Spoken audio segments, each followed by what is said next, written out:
അസ്സലാമു അലൈക്കും വറഹ്മത്തുള്ളാഹി വബറകാതുഹു. അൽഹംദുലില്ലാഹി വസ്സലാത്തു വസ്സലാമു അലാ റസൂലില്ലാഹ് വഅലാ ആലിഹി വസഹ്ബിഹി അൽ ഫായിസീന ബിറളില്ലാഹി അമ്മാ ബഅദ്. സഹോദരങ്ങളെ, ഇനി നമ്മളുടെ മുസ്തഫ മൗലവി അബൂ സുഫിയാൻ വ്യാജ സഹാബി എന്നുള്ള തൻ്റെ ആ ഏറ്റവും വഷളായിട്ടുള്ള പ്രസംഗത്തിൽ പറയുന്നൊരു സംഗതി എന്താണ്? അബൂ സുഫിയാൻ വലിയ സമ്പന്നനായിരുന്നു. അതുപോലെ തന്നെ അബൂ സുഫിയാൻ അവിടെ ഒരു രാജാവിൻ്റെ ഗമയിൽ കഴിഞ്ഞുകൂടിയിരുന്ന ആളാണ്. അങ്ങനെ ആളുകളെയൊക്കെ തൻ്റെ വശത്തേക്ക് അടുപ്പിച്ച് നിർത്തിയിട്ടുള്ള ആളാണ്.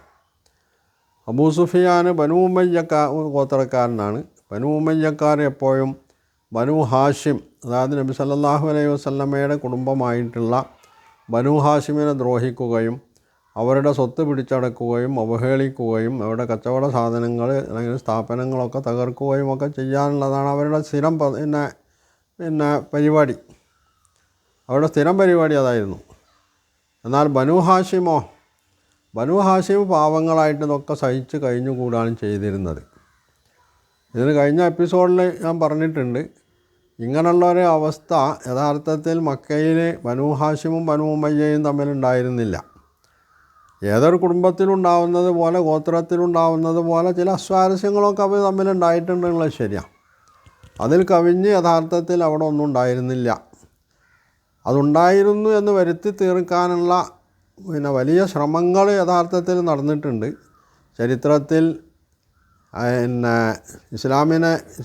ഇസ്ലാമിക സമൂഹത്തെ വികലമായി ചിത്രീകരിക്കാൻ വേണ്ടി വിശേഷിച്ചും ബനൂ ഉമയ്യക്കാരായിട്ടുള്ള ഉസ്മാൻ ഇബ്നു അഫ്ഫാൻ തൊട്ടുള്ള ആളുകളെയൊക്കെ അവമതിക്കാൻ വേണ്ടി ഇങ്ങനെയൊക്കെയുള്ള സംഗതികൾ ചരിത്രത്തിൽ എഴുതി ചേർത്തിട്ടുണ്ടെന്നുള്ളത് ശരിയാണ്. എന്നാൽ ചരിത്രം നിഷ്പക്ഷമായി പരിശോധിക്കുന്ന ഒരാളെ സംബന്ധിച്ച് സാധാരണ ഒരു ഗോത്രത്തിൽ, കുടുംബത്തിലൊരു നാട്ടിലൊക്കെ ഉണ്ടാവുന്ന രീതിയിലുള്ള ചില അസ്വാരസ്യങ്ങളൊക്കെ അവർക്കിടയിലുണ്ടായിരുന്നു എന്നതിൽ കവിഞ്ഞ് അവരുടെ ഇടയിൽ അങ്ങനെയുള്ള മാരകമായിട്ടുള്ള അല്ലെങ്കിൽ ഗുരുതരമായിട്ടുള്ള അങ്ങനെയുള്ള പിണക്കങ്ങളും അല്ലെങ്കിൽ അക്രമമർദ്ദനങ്ങളും ഒന്നും ഉണ്ടായിരുന്നില്ല എന്നുള്ളതാണ്. അതിന് കാരണം എന്താ പറഞ്ഞാൽ, ഖുർആൻ തന്നെ മക്കയിലുള്ള ആളുകളെ സംബന്ധിച്ച് ആ നിലക്ക് വിശേഷിപ്പിക്കുന്നുണ്ട് എന്നുള്ളതാണ്. ഖുറൈശികൾ മൊത്തത്തിലെടുത്ത് പറയുമ്പോൾ അവർ കൊല്ലത്തിൽ 2 കച്ചവട യാത്രയാണ് നടത്തിയിരുന്നതെന്ന് ഖുർആൻ പറയുന്നുണ്ട്. ഈ കച്ചവട യാത്രയിൽ ബനൂ ഹാഷിം, ബനൂ ഉമയ്യ മാത്രമല്ല ബനൂ ഹാഷിമിൽ ആളുകളുണ്ടായിരുന്നു. അബൂ താലിബിനെ പോലുള്ള ആളുകൾ ഷാമിലേക്ക് കച്ചവടത്തിന് പോകുമ്പോൾ അവിടെ ബനൂ ഹാഷിമിൽപ്പെട്ട ആളുകൾ മാത്രം കച്ചവടത്തിന് പോകാമെന്നുള്ളതല്ല ഉണ്ടായിരുന്നത്. അതുപോലെ തന്നെ യമനിലേക്കുള്ള യാത്രയിലും ഇതിലൊക്കെ 2 കുടുംബങ്ങളിലും പെട്ട ബനൂ ഉമയ്യയിലും ബനൂ ഹാഷിമിലും പെട്ട ആളുകളൊക്കെ ഇതിൽ ഭാഗവാക്കുകളാണ്. അവരുടെ പൊതുവായിട്ടുള്ള കച്ചവട സംരംഭങ്ങളിലടക്കം അവർ ഭാഗവാക്കുകളാണ്. ഇതാണ് വസ്തുത.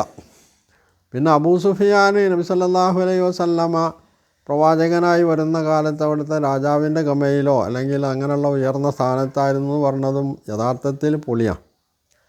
അവിടെ നബി സല്ലല്ലാഹു അലൈഹി വസല്ലമ പ്രവാചകത്വം വാദിച്ചു വരുമ്പോൾ ഇതിനൊക്കെ നേതൃത്വം നൽകിയിരുന്നത്, മുമ്പിൽ നിന്നിരുന്നത് നബി സല്ലല്ലാഹു അലൈഹി വസല്ലമയെ എതിർക്കാനായാലും മറ്റു കാര്യങ്ങൾക്കായിരുന്നാലും ഒക്കെ മുമ്പിൽ നിന്നിരുന്നത് ആരാണെന്നുള്ള ചരിത്രം രേഖപ്പെടുത്തിയിട്ടുണ്ട്.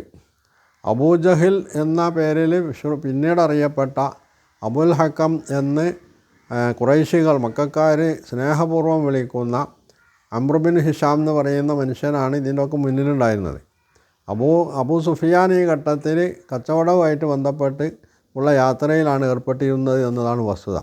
ആ കച്ചവടത്തിലൂടെ കിട്ടുന്ന ലാഭം എന്നുള്ളതൊക്കെ അദ്ദേഹത്തിൻ്റെ കയ്യിൽ കാശുണ്ടായിരുന്നോ സമ്പത്തുണ്ടായിരുന്നോ എന്നുള്ളതൊക്കെ വേറെ കാര്യമാണ്. എന്നിട്ട് പറയുന്നത് എന്താണ്? അബൂ സുഫിയാൻ നബി സല്ലല്ലാഹു അലൈഹി വസല്ലമയെ പരിഹസിക്കാൻ വേണ്ടി ജംഇയ്യത്തുൽ ഇസ്തിഹ്സാ എന്ന് പറയുന്ന ഒരു കമ്മിറ്റി ഉണ്ടാക്കി. ഈ കമ്മിറ്റിൻ്റെ പ്രസിഡൻറ്റിൻ്റെയും സെക്രട്ടറിൻ്റെയും പേര് പറയാതിരുന്നത് മഹാഭാഗ്യം. വേണമെങ്കിൽ അബൂ സുഫിയാൻ ആയിരുന്നിരിക്കണം അതിൻ്റെ പ്രസിഡൻറ്റ്. അന്ന് പിന്നെ ഈ രേഖപ്പെടുത്തി വെക്കുന്ന ഏർപ്പാടില്ലല്ലോ കമ്മിറ്റി അംഗങ്ങൾ ആരൊക്കെയാണ്. അപ്പോൾ അതിൽ ഇവരൊക്കെ ഉണ്ടാവാം. അബൂ സുഫിയാൻ പ്രസിഡൻറ്റ്, അബൂജഹൽ. പക്ഷേ അബൂജഹൽ പ്രസിഡൻറ്റ് സ്ഥാനം അബൂ സുഫിയാന് വിട്ടുകൊടുക്കുമെന്ന് പ്രതീക്ഷിക്കാനുള്ള യാതൊരു വഴിയുമില്ല. കാരണം അബൂ ജഹലാണ്, തൻ്റെ കയ്യിലാണ് മക്കയുടെ നിയന്ത്രണം. എന്ന് എപ്പോഴും വീരവാദം മുഴക്കിക്കൊണ്ടിരുന്ന ആളാണ് അബൂജഹൽ.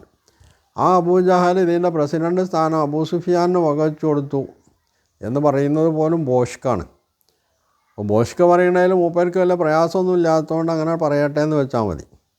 പിന്നെ ആ കമ്മിറ്റിയിലുണ്ടായിരുന്ന ആളുകൾ ഉത്ബത്ത്, ഷെയ്ബത്ത്, അബൂലഹബ്. അപ്പോൾ അബൂലഹബ് ആരാണ്? അബൂലഹബ് ബനു ഹാഷിം കുടുംബത്തിൽപ്പെട്ട ആളാണ്. എന്തായിരുന്നാലും അബൂലഹബിൻ്റെ ചെയ്തികൾ വെച്ചിട്ട് ഈ കമ്മിറ്റിയിൽ വരെ ഏതായിരുന്നാലും അബൂലഹബിന് ഉൾപ്പെടുത്തും. അപ്പോൾ ഇവിടെ നബി സല്ലല്ലാഹു അലൈഹി വസല്ലമയ്ക്ക് എതിൽ നീങ്ങിയിരുന്നത് ബനൂ ഉമയ്യ മാത്രമായിരുന്നുവോ? അല്ല എന്നുള്ളത് വളരെ വ്യക്തമാണ്. അതുപോലെ തന്നെയാണ് Abu Sufyan bin Harith bin Abdul Muttalib. നബി സല്ലല്ലാഹു അലൈഹി വസല്ലമയുടെ പിതൃവ്യനായിട്ടുള്ള ഹാരിസിൻ്റെ മകൻ ഒരു അബൂ സുഫിയാൻ, ഇയാൾ ഈ കമ്മിറ്റിയിലുണ്ടാവും. അപ്പോൾ ഈ കമ്മിറ്റി അംഗങ്ങളാണ് ജമിയ്യത്തുൽ ഇസ്തിഗ്സാഇ എന്ന പേരിൽ അന്ന് ലെറ്റർ പേഡും സീലും ഒക്കെ അടിച്ച് ഓഫീസൊക്കെ തുടങ്ങിയിട്ട് പ്രവർത്തിച്ചിരുന്ന ജമിയ്യത്തുൽ ഇസ്തിഗ്സാഇ. ഒരു സംഗതി പറയുമ്പോൾ അതിന് എന്തെങ്കിലും ഒരു അടിസ്ഥാനം വേണ്ടേ? യഥാർത്ഥത്തിൽ എന്തിനാണ് അവർക്ക് ഇങ്ങനെ കമ്മിറ്റിൻ്റെ കാര്യം?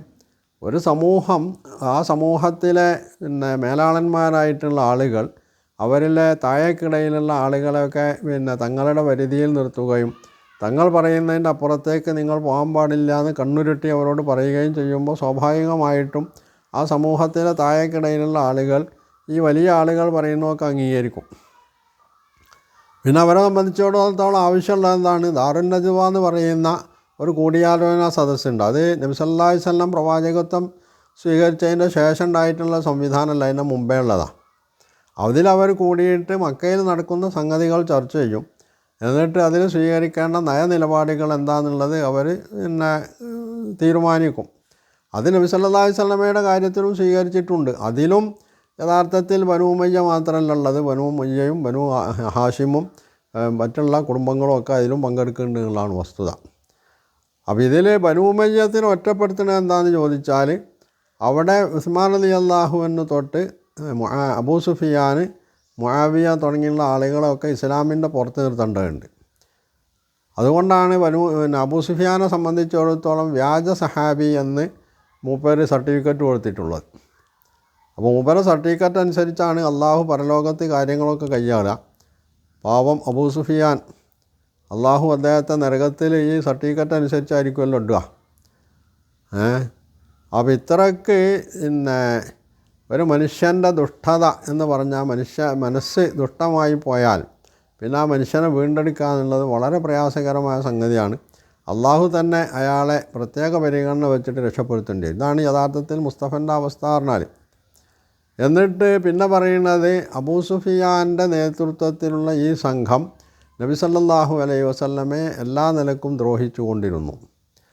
ഇത് അബൂ സുഫിയാൻ്റെ നേതൃത്വത്തിലായിരുന്നുവോ സംഘം? യഥാർത്ഥത്തിൽ അബൂ സുഫിയാൻ കച്ചവടത്തിൻ്റെ കാര്യം പറയുന്നുണ്ട്. ഷാമിലേക്ക് പോയ കച്ചവട സംഘം തിരിച്ചു വന്നു. ഈ ഘട്ടത്തിൽ അബൂ സുഫിയാൻ യുദ്ധമുഖത്തുണ്ടായിരുന്നുവോ? അബൂ സുഫിയാൻ ആകെ ചെയ്തിട്ടുള്ള എന്താണ്? അബൂ സുഫിയാൻ ഇസ്ലാമിൻ്റെ അതിൽ പ്രവർത്തിച്ചിട്ടില്ല എന്നോ നബി സല്ലല്ലാഹു അലൈഹി വസല്ലമയെ ദ്രോഹിച്ചിട്ടില്ല എന്നൊന്നും നമുക്ക് വാദമില്ല. അതൊക്കെ ഒരു ഘട്ടത്തിൽ അദ്ദേഹം ചെയ്തിരുന്നുവെങ്കിൽ പിന്നീട് അതിൽ നിന്നൊക്കെ അദ്ദേഹം പശ്ചാത്തപിച്ചു. അദ്ദേഹം ഇസ്ലാമിൻ്റെ പക്ഷത്ത് അടിയുറച്ച് നിൽക്കുകയും ഇസ്ലാമിൻ്റെ സമരമുഖത്ത് അടിയുറച്ച് നിന്നുകൊണ്ട് ഇസ്ലാമിക ഭടന്മാരെ പ്രചോദിപ്പിക്കുകയും ചെയ്തിട്ടുള്ള ആളാണ് അബൂ സുഫിയാൻ എന്നാണ് ചരിത്രം രേഖപ്പെടുത്തിയിട്ടുള്ള കാര്യം. ഇത് മുസ്തഫ നിഷേധിക്കുകയല്ല എന്നുള്ളത് നമുക്ക് പറയാൻ പറ്റില്ല. എന്തായിരുന്നാലും അതാണ് ചരിത്രം. അബൂ സുഫിയാൻ ഷാമിൽ കച്ചവടത്തിന് പോയി തിരിച്ചു വരുമ്പോൾ അദ്ദേഹം ചെയ്തിട്ടുള്ളത്, അദ്ദേഹമല്ല യഥാർത്ഥത്തിൽ ബദറിലേക്ക് യുദ്ധം നയിച്ചിട്ടുള്ളത് എന്ന് മാത്രമല്ല, പിന്നീട് അദ്ദേഹം ഇതുമായി ബന്ധപ്പെട്ട് ചെയ്തിട്ടുള്ളത് എന്താണെന്നും ചരിത്രത്തിൽ രേഖപ്പെടുത്തിയിട്ടുണ്ട്. അദ്ദേഹം നബി സല്ലല്ലാഹു അലൈഹി വസല്ലമയുടെ സാന്നിധ്യം അറിഞ്ഞപ്പോൾ മക്കയിലേക്ക് ലംലം എന്ന് പറയുന്ന ഒരാളെ കൂലിക്ക് പറഞ്ഞയച്ചിട്ട് ഇങ്ങനെ മുഹമ്മദും ആളുകളും കച്ചവട സംഘത്തെ ആക്രമിക്കാൻ വരുന്നുണ്ട്, അതുകൊണ്ട് ഞങ്ങളുടെ സഹായത്തിന് എത്തണമെന്ന് പറഞ്ഞയച്ചിട്ടുണ്ടെന്നുള്ളത് ശരിയാണ്. എന്നാൽ അതേ സമർത്ഥനായിട്ടുള്ള, മുസ്തഫനെ അംഗീകരിക്കുന്നുണ്ടല്ലോ, സമർത്ഥനായിരുന്നു അബൂ സുഫിയാൻ.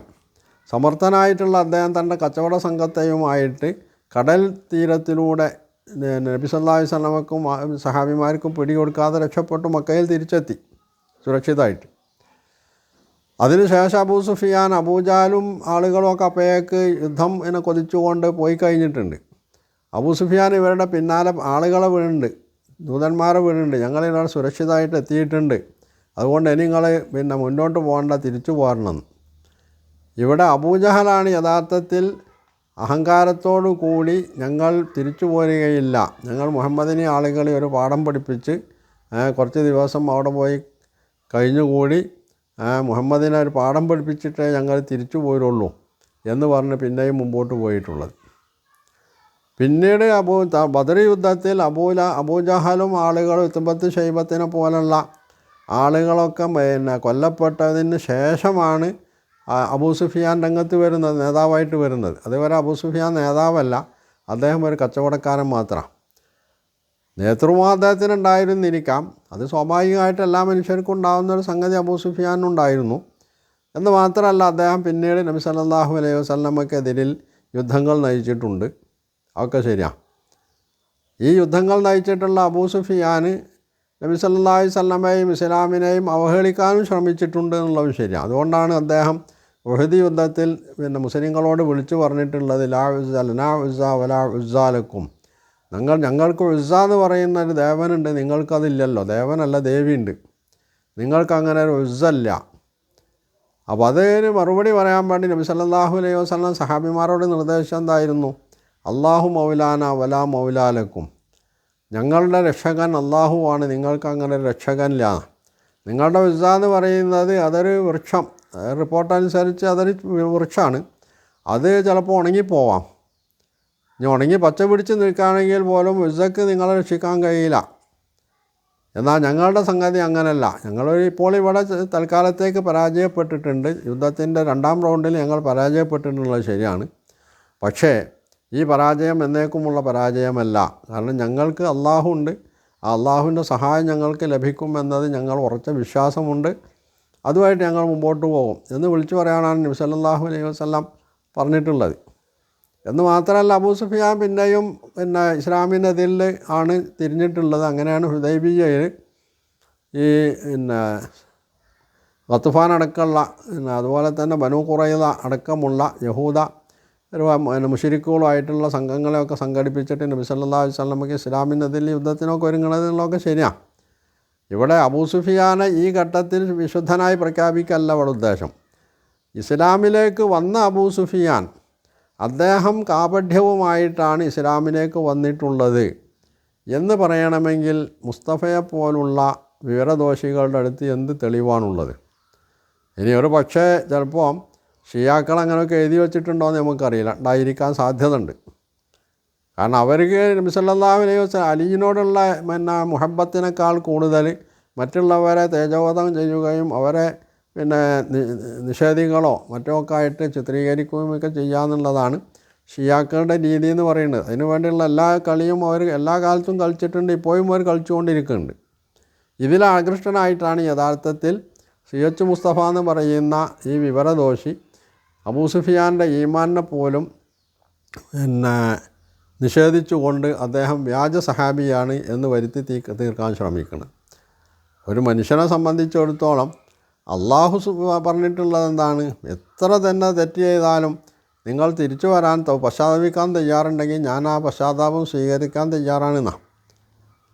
ഇതാണ് യഥാർത്ഥത്തിൽ ഇവിടെ അബൂ സുഫിയാൻ്റെ കാര്യത്തിൽ സംഭവിച്ചിട്ടുള്ളത്. അദ്ദേഹം നേരത്തെ കുഫറും ശിർക്കും ഒക്കെ ഒഴിവാക്കി ഇസ്ലാമിൽ പൂർണ്ണമായി ഉറച്ചു നിന്നു എന്ന് മാത്രമല്ല, ഇസ്ലാമിക സമൂഹം വ്യതിചലിക്കാൻ ഇടവന്നൊരു ഘട്ടത്തിൽ അവരെ ഇസ്ലാമിൽ ഉറപ്പിച്ചു നിർത്തുന്നതിൽ വലിയ പങ്ക് വഹിച്ചിട്ടുള്ള ആളാണ് അബൂ സുഫിയാൻ. ആ അബൂ സുഫിയാനെ സംബന്ധിച്ചാണ് ഈ മനുഷ്യൻ യാതൊരു ഉത്തരവാദിത്വ ബോധമില്ലാതെ ഉൾപ്പില്ലാതെ എന്ന് മലയാളത്തിൽ പറയാവുന്ന വിധത്തിൽ അദ്ദേഹം വ്യാജ സഹാബിയാണ് എന്ന് പറയുന്നത്. എന്ന് പറഞ്ഞാൽ ദൈവം പ്രസാദിച്ചാലും പൂജാരി പ്രസാദിക്കൂല എന്ന് പറഞ്ഞ മാതിരി അബൂ സുഫിയാൻ്റെ പശ്ചാത്താപം സ്വീകരിച്ചുകൊണ്ട് കാര്യമൊന്നുമില്ല. മുസ്തഫ എന്തായിരുന്നാലും അത് സ്വീകരിക്കാൻ തയ്യാറില്ല എന്നുള്ളിടത്താണ് മുസ്തഫ ഉള്ളത്. അതുകൊണ്ട് മുസ്തഫ അങ്ങനെ മുമ്പോട്ട് പോവട്ടെ. എന്തായിരുന്നാലും ഇത്തരത്തിലുള്ള വ്യാജോക്തികൾ കേട്ടു നിൽക്കുക എന്നത് ഒരു മുസ്ലിമിനെ സംബന്ധിച്ച് സാധ്യമല്ല എന്നതുകൊണ്ടാണ് ഇതുമായി ബന്ധപ്പെട്ട് ചില സംഗതികൾ പറയേണ്ടി വരുന്നത്.